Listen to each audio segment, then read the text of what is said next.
Minha filha, ela falou, seja bem-vindo, viu? Eu falei, obrigado, pelo menos uma palavra boa nesse lugar. Ela falou, olha, Deus é fiel na sua vida.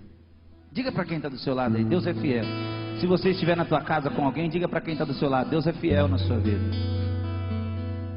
E aí eu falei, obrigado, irmã. Mas eu comecei a perceber que todos os cultos essa mulher dizia, Deus é fiel.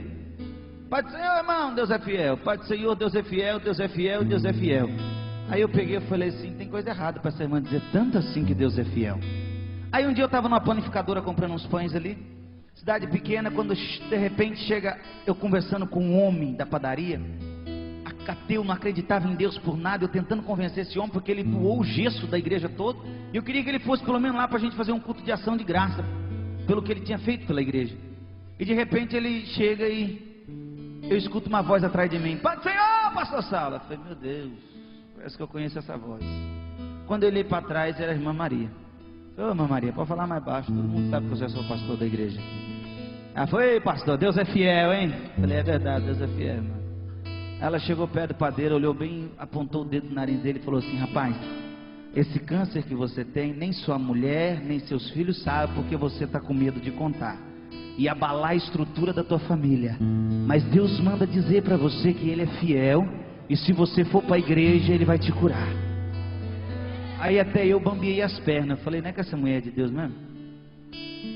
E essa mulher continuava dizendo, Deus é fiel. Aí um dia eu não aguentei, a igreja foi crescendo, um dia eu não aguentei. Eu falei, enquanto a mocidade louva a Deus, a irmã Maria entra na sala minha, tinha uma porta do lado do altar.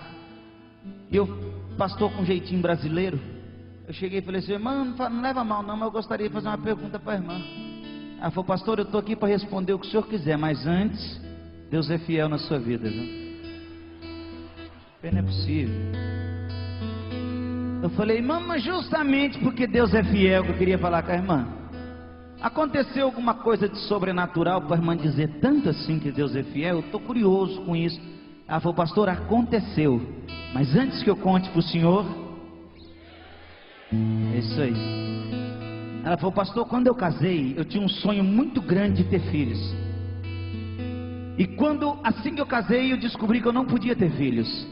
E durante 7 anos, sobe no monte, campanha de manhã, de tarde, de noite, de madrugada, e nada. E eu sempre dizia, Deus é fiel, Deus é fiel, Deus é fiel. E depois de 7 anos, no mês eu senti algo diferente no meu corpo. Eu fui fazer o exame, eu constatei que eu estava grávida. Eu falei, ô irmã, me perdoa, pode dizer que Deus é fiel? Ela falou, não quis ouvir, vai ter que ouvir até o fim agora. Ela falou assim, minha filha nasceu, cresceu. Quando ela pegou uma idade de 9 para 10 anos, ela foi acometida de uma doença por nome de leucemia. Caiu todo o cabelo da minha filha.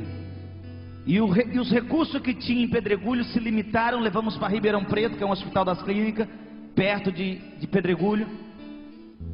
E quando pensa que não, ela foi se definhando, foi piorando o quadro dela. E eu sempre dizendo, Deus é fiel. Diga mais uma vez para quem está do seu lado, por favor. Aí quando de repente um dia os médicos me chamaram e não teve solução. Falou, olha mãe, a gente estamos com um termo aqui para a senhora assinar. A sua filha só está viva porque ela está ligada sobre aparelhos de oxigênio. Tudo que a medicina podia fazer já foi feito. Todos os medicamentos que damos para ela, o corpo rejeita, não aceita mais. Então entendemos que se desligarmos o aparelho, a tua filha vem a óbito. Então entendemos, se a senhora permitir, nós vamos deixar sua filha descansar essa noite. Ela olhou para mim e falou, pastor, naquele momento eu peguei a caneta e olhei bem no olho daquele médico e começou a sair lágrimas dos meus olhos. E eu disse, doutor, a minha vida pode parecer com a de Jó. Deus pode dar e Deus também pode levar, mas todavia Deus vai continuar sendo fiel na minha vida por toda a eternidade. A promessa dele já foi cumprida na minha vida. Ela falou que saiu dali e chorou a noite inteira na sua casa. No outro dia, bem de madrugada, foi lá buscar o corpo por volta de 5, 6 horas da manhã. Quando ela chegou na recepção do hospital, ela falou, vim buscar minha filha para fazer o funeral dela. Ela falou assim, qual é o nome dela? Deu o nome. Quando puxou no sistema, falou, olha mãe, calma que eu não tenho uma notícia boa para te dar. Ela falou, não, já sei, morreu, eu vim buscar. Ela falou, não, não é isso não. Essa noite, por volta das 0 horas, os médicos cuidavam do caso dela, desligaram todos os aparelhos do corpo dela. E depois de meia hora, o médico cuidava do caso dela, estava de plantão, voltou para constatar o óbito dela. O corpo dela já não se encontrava naquele lugar. Não sabemos se pegaram. Sair andando era quase impossível ela ter saído andando de lá.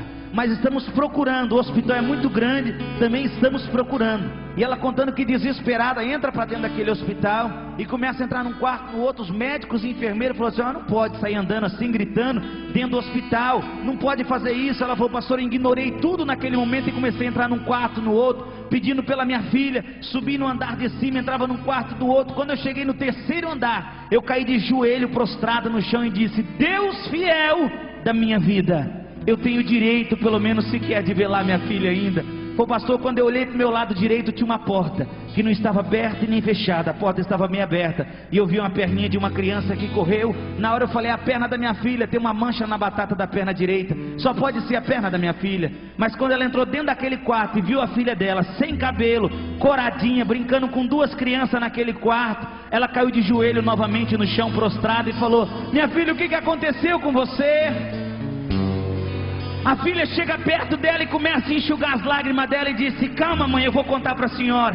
Essa noite eu estava num quarto lá em cima, uns homens de branco entrou, desligou todos os aparelhos e me desejaram uma boa viagem. Disseram que eu ia sair dessa vida e nunca mais iria voltar. Despediram-se de mim, viraram as costas e apagaram a luz. Quando eu senti, meu coração foi parando de bater. Naquele momento eu falei: cadê o Deus fiel que a minha mãe falava tanto lá em casa? Quando de repente, mãe, entra um homem de branco novamente dentro daquele quarto. Ele não acendeu a luz, mas eu não conseguia ver o rosto dele porque brilhava mais do que a luz ao sol ao meio-dia. Ele chegou pertinho de mim, me pegou pela mão, colocou sentado, me deu um copo de água, e conforme eu fui beber naquela água, eu fui sentindo meus órgãos voltando a funcionar. Ele me colocou de pé novamente e falou: minha filha, pode sair correndo para dentro desse hospital, pode correr, você está curada a partir de agora. Mas quando você vê a tua mãe, você fala para ela que eu sou fiel na vida dela, até o arrebatamento da igreja na face dessa terra. Diga mais uma vez para quem está do seu lado: Deus é fiel na sua vida, irmão.